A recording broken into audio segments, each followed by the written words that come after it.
बिस्मिल्लाहिर्रहमानिर्रहीम। अस्सलाम वालेकुम। क्लास 9th की बायोलॉजी के साथ एक बार फिर से हाज़िर हैं, जिसमें हम introduction to biology chapter number 1 पढ़ रहे थे, जिसमें आज हम कुछ सेल्युलर ऑर्गेनाइजेशन है उसके बारे में पढ़ेंगे। जिसमें सबसे पहले जो हमें सेल्युलर ऑर्गेनाइजेशन है वो है यूनिसेल्युलर ऑर्गेनाइजेशंस। अब यूनिसेल्युलर ऑर्गेनाइजेशंस क्या होती हैं, तो आइए देखते हैं। A single cell organisms carry out all activities of life। जब भी एक सिंगल सेल जो है उसके अंदर वो पूरी लाइफ की एक्टिविटीज़ को अगर परफॉर्म कर रहा हो तो उसे हम कहेंगे कि वो क्या है, यूनिसेल्युलर है। मीन्स उसमें सिर्फ एक ही सेल हो, उसमें कोई और सेल ना हो। They digest the food, respire, excrete, move, etc. अब वो जो है डाइजेशन भी कर सकते हैं, फूड वगैरह भी इंजेस्ट कर सकते हैं, और उसको जो है ना एक्सक्रीट भी करते हैं, रेस्पायर भी करते हैं, और एक्सक्रीशन इनके अंदर एक्सक्रीशन का प्रोसेस भी होता है। इसका मतलब है कि ये वो यूनिसेल्युलर ऑर्गेनिज्म होते हैं जिसमें सिर्फ एक ही सेल होता है, और उस एक सेल में जो है वो ये सारे फंक्शंस भी हो रहे होते हैं। On the cellular base by simple methods, bacteria, amoeba, Paramecium and Euglena are common examples of unicellular organisms। अब इनके एग्जाम्पल में क्या क्या आ जाएंगे, तो बैक्टीरिया, एमोबा, पैरामीशियम, यूग्लिना, ये क्या हैं, ये सारे जो है ना यूनिसेलुलर ऑर्गेनिजम्स हैं।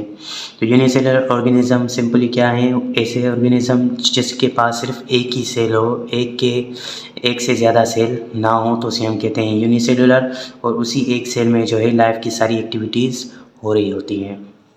उसके बाद हमारे पास आ जाता है कॉलोनियल ऑर्गेनाइजेशन। तो कॉलोनियल ऑर्गेनाइजेशन क्या है, many unicellular organisms live together by forming colonies but do not have any division of labour among them. अब इसमें क्या होता है कि होते यूनिसेल्युलर ही हैं, लेकिन वो एक कॉलोनी बना कर रहते हैं। मीन्स दो जो सेल हैं वो आपस में ऐसा कह सकते हैं कि साथ मिलकर रहते हैं, लेकिन वो मल्टी सेलुलर नहीं होता। तो उनके जो है ना but do not have any division, उनके अंदर जो है ना कोई भी डिविजन्स वगैरह नहीं होती लेबर की। In colonial type of cellular organisation each unicellular organisms live its own life. अब इसमें जो है हर यूनिसेल्युलर जो है वो अपनी ही एक अलग लाइफ जो है ना वो स्पेंड करता है। They are not dependent on each other and never form any multicellular structure। अब जो है वो एक इंडिपेंडेंट लाइफ जो है वो गुजारते हैं, और वो एक दूसरे पर डिपेंड नहीं करते। मीन्स वो मल्टीसेलुलर स्ट्रक्चर वगैरह नहीं बनाते। अब जो है volvox is a green algae. Volvox जो है वो ग्रीन एल्गी का एग्जांपल है, is an example of colonial form of organisation. अब वॉलवॉक्स जो है ग्रीन एल्गी का एग्जांपल है, वो क्या करते हैं कि कॉलोनिकल मीन्स वो कॉलोनीज़ की सूरत में जो है ना रहते हैं। अब वॉलवॉक्स जो है इसका टॉपिक जो है ना आगे आएगा तो वो हम आपको बाद में पढ़ाएंगे।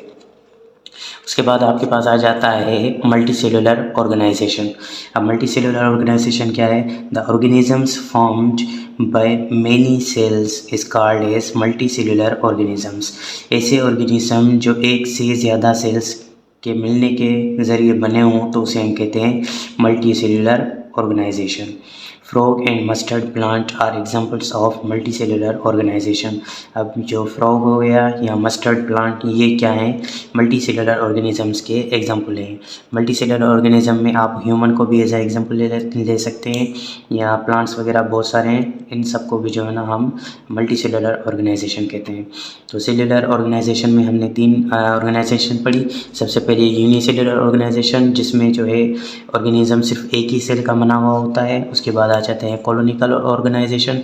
इसमें क्या होता है कि जब यूनिसेल्युलर ऑर्गेनिजम्स आपस में मिलजुल कर रहे हैं तो उसे हम कॉलोनिकल ऑर्गेनाइजेशन करते हैं, लेकिन वो एक दूसरे पर डिपेंड नहीं करते, वो इंडिपेंडेंट लाइफ गुजारते हैं, मल्टी सेलुलर स्ट्रक्चर नहीं बनाते।